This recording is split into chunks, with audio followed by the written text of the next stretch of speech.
Assalamualaikum warahmatullahi wabarakatuh, and a very good morning to my lecturers and fellow classmates. Today my group will talk about the regional geology of Sapulut.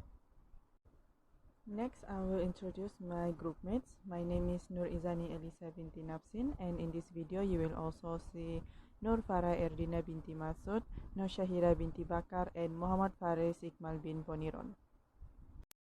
Now I will talk about the introduction for our study area.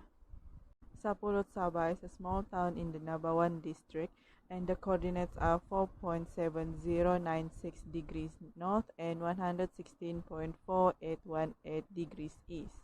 It is said that Sapulut was formed during Paleogene, where uplifting occurred after the Proto-South China Sea oceanic lithosphere slid under the northwest margin of Borneo. In the map, the blue circle shows where Sapulut is situated in Sabah. In Sapulut, there is a massive limestone outcrop called Batu Punggul, which is one of Sabah's ecotourism destination. Also, about 5 kilometers away from the town, there is a mountain called Gunung Antulai that is about 1,713 meters from sea level. Okay, now I will talk about the tectonic setting of Sapulut Sabah. Okay, tectonic evolutions of Sabah is basically affected by the complex tectonic mechanism caused by the collisions of three major plates, which is Eurasian plates, Indo-Australian plates, and also Philippine Sea plates.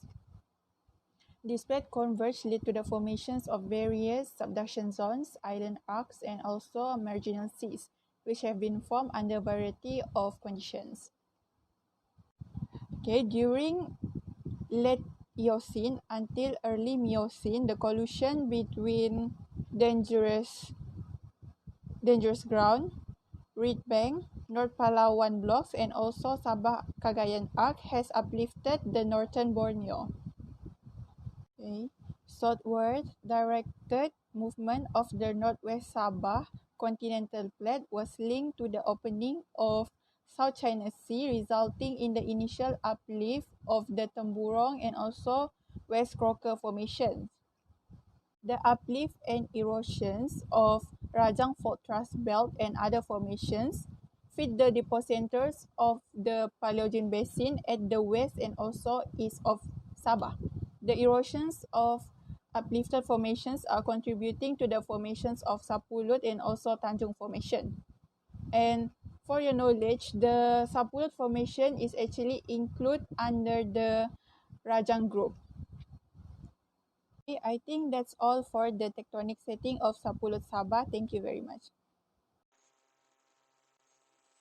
Assalamualaikum warahmatullahi wabarakatuh, and very good day to everyone. My name is Muhammad Faris Iqmal bin Poniron, and today I will present about the stratigraphy of Sapulut Sabah. Okay, so at Sapulut there is a formation called Sapulut Formation, and this formation is a thick succession of slightly metamorph deep marine sandstone and shell, and the thickness possibly until 9,000 meter.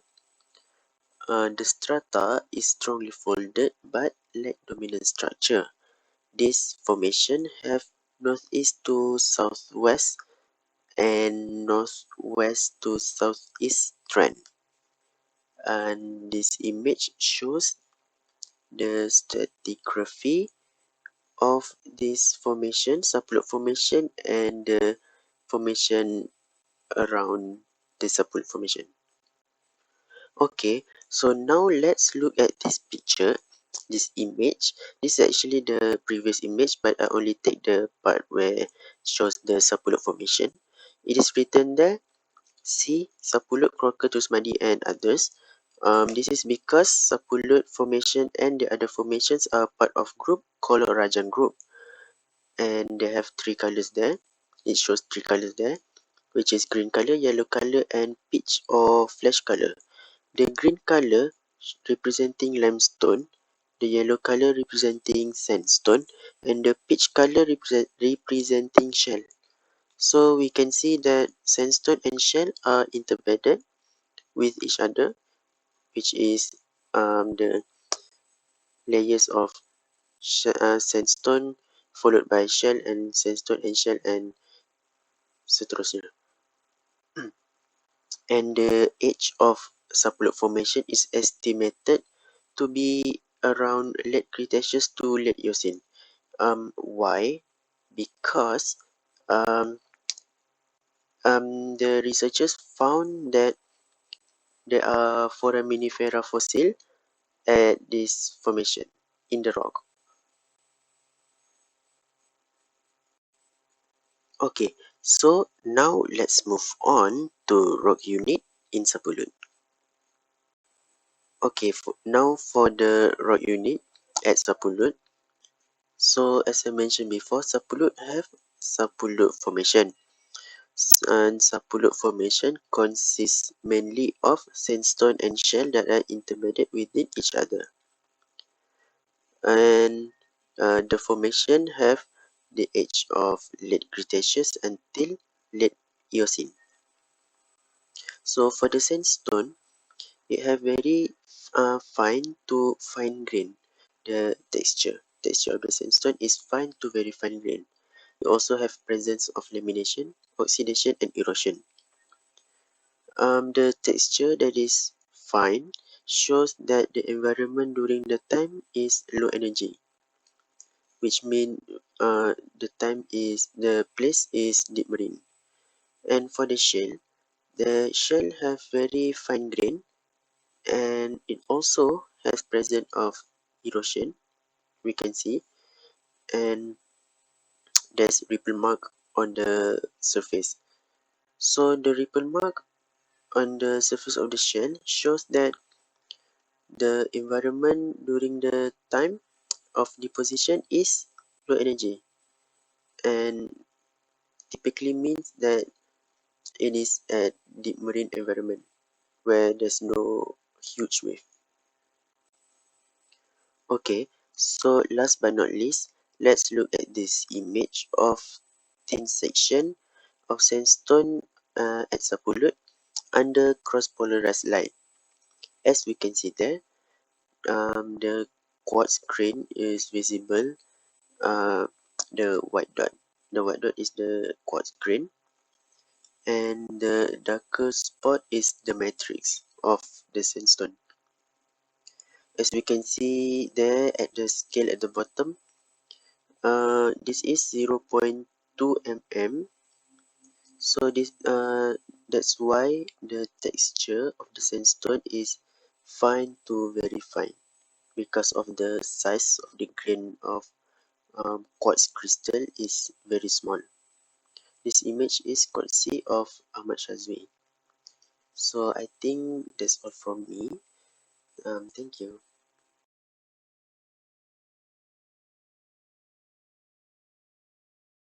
Assalamualaikum, my name is Nurfara Erdina. I will explain about the structural geology of Sapulut Formation. Folding is the most structural geological feature that may be used to infer the deformations history of Sapulut Formation. The folds made of sandstone intersperse with shell, and it is a collection of previously flat and plain beds that folded or curved due to the persistent deformation. Compressional pressure triggered by tectonic movement is thought to be the cause of permanent deformation. Fault is most likely sedimentary, meaning it originated during the depositions of sediment before being litified into sandstone. Various stress conditions like hydrostatic pressure, pore pressure, all of that, the elements that influence the creations of faults. Most important component is the sediment ductility, which causes it to bend or fold. Faults are huge, and they were created as a group rather than individual. They could have been deformed in orogenic zones. Rajang Fault Thrust Belt in Borneo is an example of fault thrust belt. These outcrops, the positional history can be traced back to the early to Middle Miocene since it matched an unique alternating sequence of folded sandstone and shell.